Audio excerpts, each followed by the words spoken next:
Assalamualaikum warahmatullahi wabarakatuh. Perkenalkan, nama saya Harnita Maharani dengan NPM 202014501193.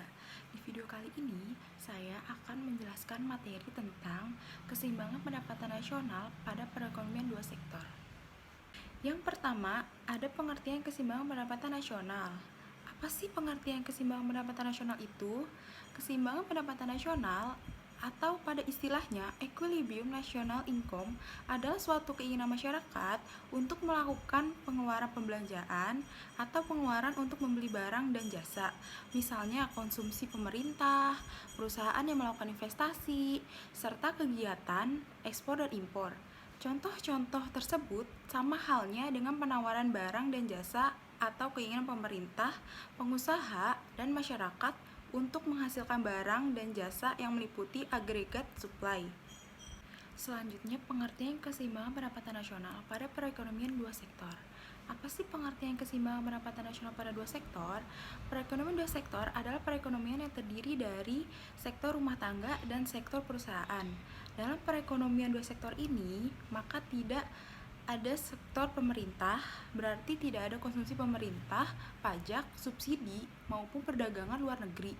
Dalam perekonomian dua sektor, yaitu melibatkan antar dua sektor. Sektor rumah tangga memperoleh pendapatan dari sektor perusahaan, dan sektor perusahaan mendapatkan faktor produksi dari sektor rumah tangga.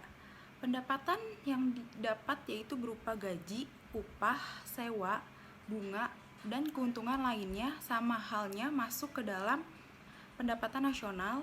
Dengan begitu, terjadi keseimbangan pendapatan nasional pada perekonomian dua sektor. Pendapatan yang digunakan oleh sektor rumah tangga seperti untuk ditabung atau untuk dikonsumsi.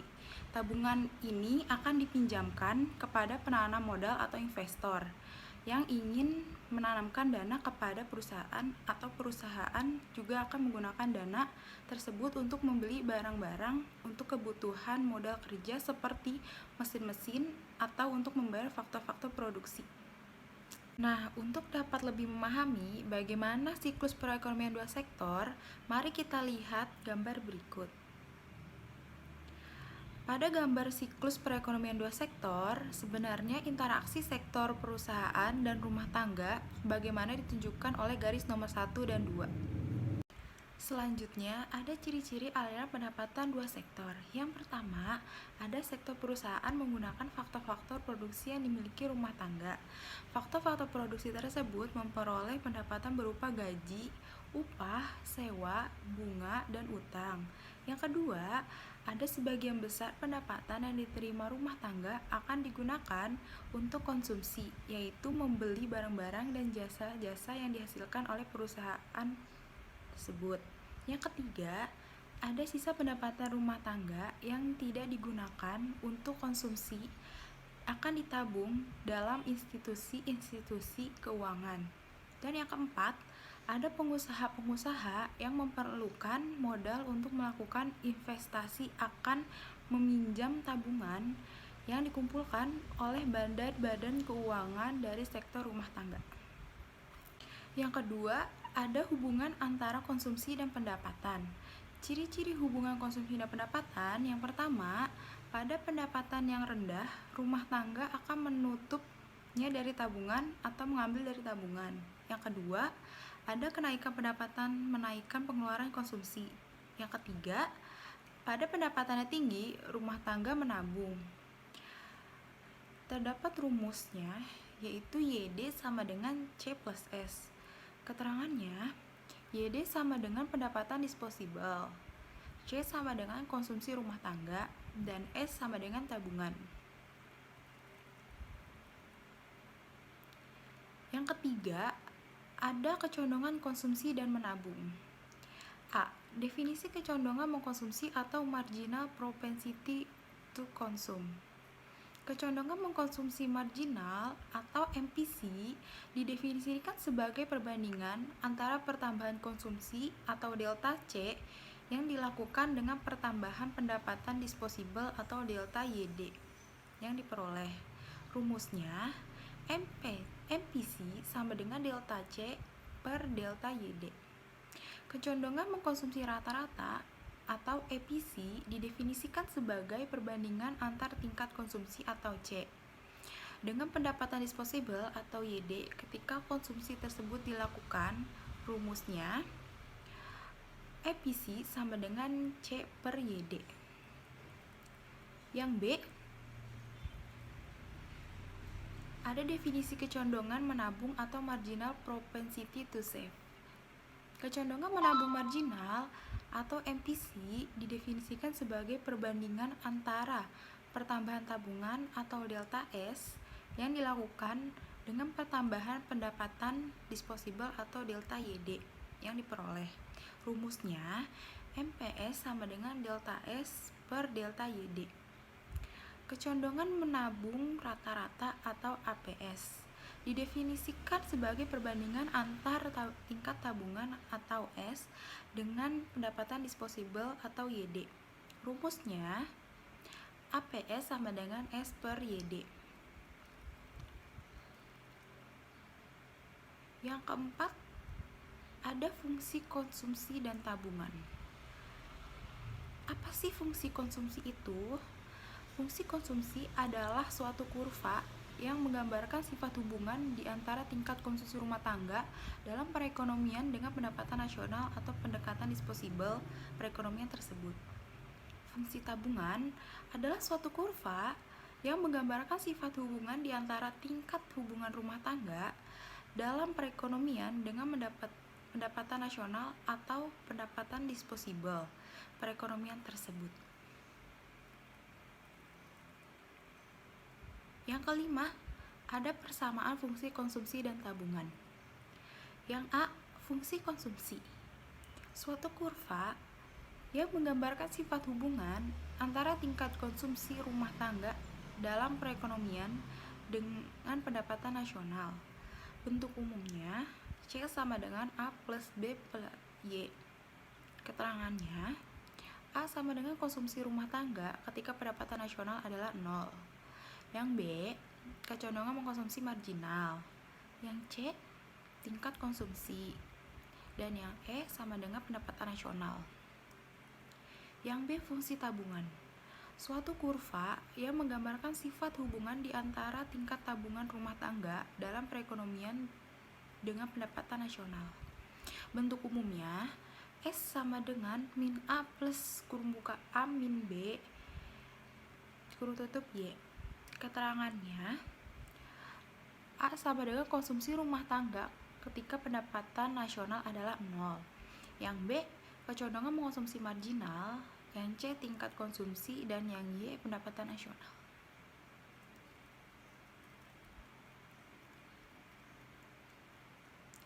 Yang keenam, ada keseimbangan tingkat konsumsi dan tabungan.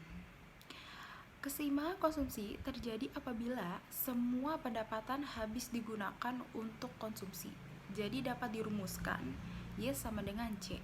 Contoh soal, C sama dengan 15 ditambah 0,75 Y. Apabila ingin mencari kurva tabungan, maka jadi S sama dengan min 15 ditambah 0,25 Y. Pendapatan nasional Y atau break even untuk kasus tersebut terjadi ketika Y sama dengan C, sehingga Y mendapatkan hasil sama 15 ditambah 0,75 Y. Y min 0,75 Y sama dengan 15. 0,25 Y sama dengan 15 dan Y mendapatkan hasil 60. Apabila dapat investasi sebesar 10, maka keseimbangan baru akan tercipta pada S sama dengan 1 min 15 ditambah 0,25 Y sama dengan 10. 0,25 Y sama dengan. Yang ketujuh, ada investasi. Investasi atau I merupakan pengeluaran perusahaan untuk membeli barang-barang, modul, dan perlengkapan produksi untuk menambah kemampuan produksi barang dan jasa dalam perekonomian. Penentu tingkat investasi. Yang pertama, ada investasi, keuntungan, dan tingkat bunga. Yang kedua, ada ramalan mengenai keadaan ekonomi di masa depan. Yang ketiga, ada kemajuan teknologi.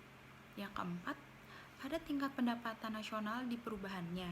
Dan yang kelima, ada keuntungan perusahaan. Selanjutnya, ada penentu-penentu investasi yang lain. Yang pertama, ada ramalan keadaan di masa datang. Yang kedua, perubahan dan perkembangan teknologi. Yang ketiga, efek pertumbuhan pendapatan nasional. Dan yang keempat, keuntungan perusahaan. Selanjutnya, yang ke-8, ada grafik keseimbangan perekonomian negara. Selanjutnya, kita akan membahas contoh soal. Diketahui data perekonomian suatu negara adalah sebagai berikut. Fungsi konsumsi C sama dengan 120 sama dengan 0,75 Y. Fungsi investasi atau I sama dengan 40. Pertanyaannya, yang A, hitunglah pendapatan nasional dengan pengeluaran dan pendekatan injeksi kebocoran. Pendekatan pengeluaran, Y sama dengan C plus I. Y sama dengan 120 ditambah 0,75Y plus 40. 0,25Y sama dengan 160. Y sama dengan 640. Pendekatan injeksi bocoran, I sama dengan S. 40 sama dengan min 120 ditambah 0,25Y. 0,25Y sama dengan 160. Y sama dengan 640. Besarnya pendapatan nasional dengan pendekatan pengeluaran dan pendekatan injeksi bocoran sama dengan 640. Soal yang B, tentukan konsumsi dan tabungan keseimbangan. C sama dengan C0 plus CY sama dengan 120 ditambah 0,75 atau 640. C sama dengan 600. S sama dengan min C0 plus pembuka 1 min C kurung tutup Y sama dengan min 120 ditambah 0,25 atau 640. S sama dengan 40. Yang ke-9, ada efek angka pengganda atau multiplier efek perekonomian dua sektor. Angka pengganda atau multiplier adalah suatu angka yang menunjukkan rasio antara perubahan pendapatan nasional dengan perubahan salah satu variabel yang membentuknya. Variabel penyebabnya adalah adanya perubahan di sektor pengeluaran. Khusus pada keseimbangan perekonomian dua sektor adalah perusahaan pengeluaran di bidang investasi atau I. Angka pengganda atau multiplier yang pertama, ada rasio perubahan total output akibat perubahan dari total pengeluaran. Yang kedua, ada multiplier atau angka pengganda adalah rasio dari perubahan tingkat output atau pendapatan nasional akibat perubahan dari variabel otonom atau autonomous variables. Yang ketiga, sedangkan variabel otonom adalah variabel yang tidak tergantung pada situasi kondisi perekonomian suatu negara. Dan yang keempat, ada angka pengganda atau multiplier saat tergantung pada nilai dari marginal propensity to consume atau MPC. Uraian mengenai proses multiplier dengan menggunakan contoh, angka dapat menerangkan bagaimana proses tersebut wujud, tetapi tidak menerangkan secara jelas bagaimana menentukan besarnya nilai multipliers.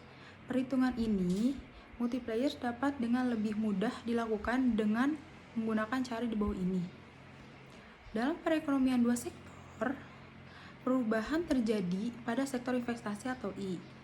Besarnya nilai multiplier dari perubahan faktor tersebut akan diterangkan dalam urutan berikut ini.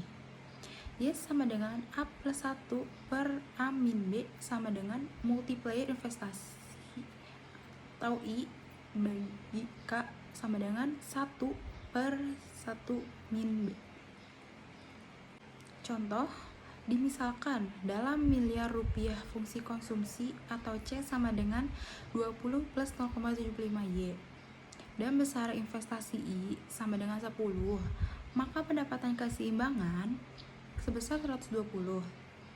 Apabila terdapat tambahan investasi sebesar 2, maka pendapatan sekarang adalah sebagai berikut. K sama dengan 1/1 min B sama dengan 1/1 min 0,75 sama dengan 4.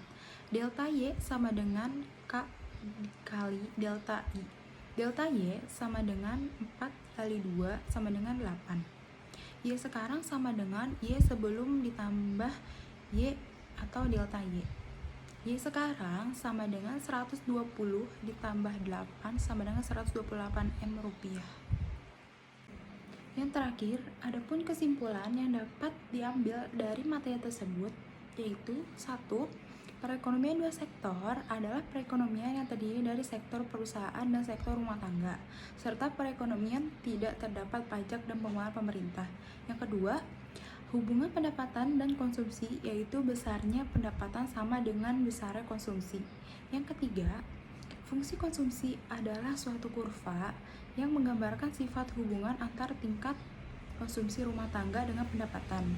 Yang keempat, fungsi tabungan adalah suatu kurva yang menggambarkan sifat hubungan antar tingkat rumah tangga dengan pendapatan.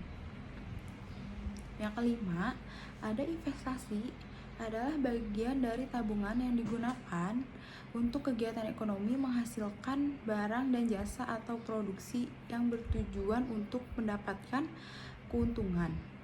Dan yang keenam atau terakhir, dalam perekonomian dua sektor perubahan tersebut disebabkan oleh perusahaan dalam investasi yang berkembang teknologi. Misalnya, akan menambah investasi dan investasi yang bertambah akan menambah pengeluaran agregat ke atas. Demikian penjelasan materi tentang keseimbangan pendapatan nasional pada perekonomian sektor. Kurang lebihnya mohon maaf. Wassalamualaikum warahmatullahi wabarakatuh.